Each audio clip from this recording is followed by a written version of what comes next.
Assalamualaikum warahmatullahi wabarakatuh. Yang terhormat Ibu Siti Marfuah MPD selaku dosen pengampu mata kuliah Administrasi dan Supervisi Pendidikan. Sebelumnya perkenalkan, nama saya Sarah Palingga Putri dari Prodi Pendidikan Kimia dari kelas genap. Jadi pada kesempatan kali ini saya akan mempresentasikan materi dengan judul Administrasi Pengawasan Pendidikan. Jadi, apa sih itu administrasi pengawasan pendidikan? Nah, mari kita bahas. Jadi, menurut Perwantla tahun 2017, administrasi pengawasan pendidikan adalah proses kegiatan yang dilakukan untuk memantau, menilai, dan membina pelaksanaan kegiatan pendidikan agar berjalan sesuai dengan tujuan, standar, dan ketentuan yang telah ditetapkan di sekolah. Perlu kita pahami bahwa pengawasan pendidikan ini hanya bertujuan untuk mencari kesalahan semata. Justru sebaliknya, pengawasan ini lebih fokus pada membimbing, mengarahkan, dan meningkatkan mutu seluruh proses pendidikan. Tujuan utamanya adalah untuk menjamin mutu pelaksanaan pendidikan, baik dalam pembelajaran, administrasi, maupun manajemen sekolah secara keseluruhan. Sebagai contoh konkretnya, seorang pengawas datang ke sekolah untuk melihat proses pembelajaran di kelas. Setelah mengamati cara guru itu mengajar, pengawas kemudian memberikan arahan agar metode pembelajarannya agar ditingkatkan lebih efektif lagi. Pengawasan ini dilakukan untuk memastikan mutu pendidikan berjalan sesuai standar yang telah ditetapkan. Jadi kita sekarang akan membahas fungsi-fungsi dari administrasi pengawasan pendidikan. Ada 5 fungsi utamanya yang perlu kita ketahui. Adapun fungsi yang pertama adalah pemantauan pelaksanaan pendidikan. Fungsi ini mengamati bagaimana proses pembelajaran, administrasi, dan kegiatan sekolah berjalan setiap hari. Contohnya, kepala sekolah mengamati pembelajaran di kelas dan mencatat bahwa guru belum menggunakan media pembelajaran secara optimal. Kemudian, kepala sekolah akan menyarankan agar media tersebut dimanfaatkan pada pertemuan berikutnya.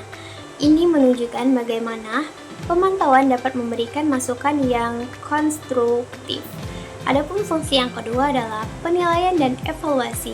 Melalui fungsi ini, kita akan menilai bagaimana kegiatan pendidikan akan mencapai tujuan yang direncanakan dan seberapa efektif pelaksanaannya. Sebagai contoh, pengawas menilai hasil belajar siswa yang menurun.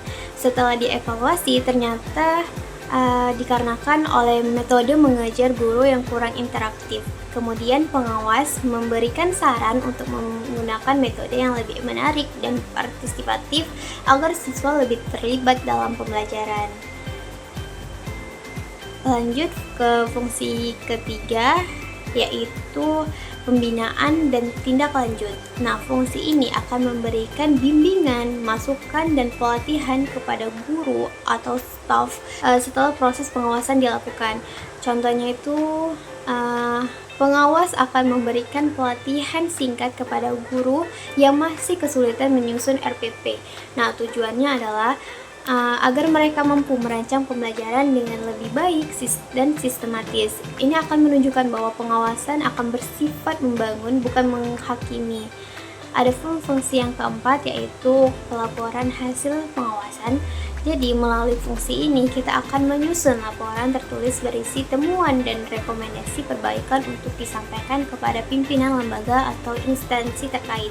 Sebagai contoh, setelah dilakukan observasi di lapangan, pengawas akan menyusun laporan yang berisi temuan dan rekomendasi. Laporan tersebut kemudian akan diserahkan kepada kepala sekolah sebagai bahan evaluasi dan perbaikan sistem yang ada. Adapun fungsi yang kelima adalah fungsi yang kelima yang merupakan fungsi terakhir namun sangat penting adalah peningkatan mutu pendidikan. Hasil pengawasan menjadi dasar perbaikan berkelanjutan untuk meningkatkan kualitas lembaga pendidikan secara menyeluruh. Contohnya, sekolah meningkatkan mutu pembelajaran dengan menerapkan metode baru berdasarkan hasil pengawasan yang menunjukkan rendahnya keterlibatan siswa dalam proses belajar dengan menggunakan metode yang lebih interaktif dan menarik. Keterlibatan siswa meningkatkan dan pada akhirnya akan berdampak pada peningkatan hasil belajar mereka. Jadi dapat disimpulkan bahwa administrasi pengawasan pendidikan merupakan proses penting untuk memastikan seluruh kegiatan pendidikan berjalan sesuai tujuan, standar, dan ketentuan yang berlaku. Melalui kegiatan pemantauan, penilaian, pembinaan, pelaporan, dan tinjak lanjut perbaikan, pengawasan ini tidak hanya berfungsi menemukan kekurangan dalam sistem pendidikan. Lebih dari itu, pengawasan ini akan berperan dalam membimbing dan meningkatkan mutu pembelajaran, administrasi, serta manajemen sekolah secara keseluruhan.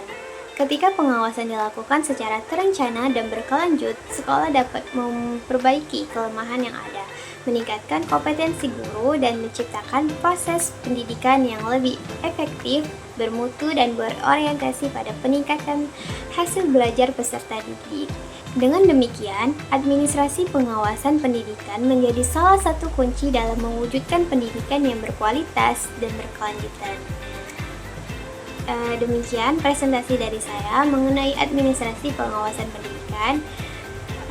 Apabila saya ada salah kata, saya mohon maaf. Saya akhiri. Wassalamualaikum warahmatullahi wabarakatuh.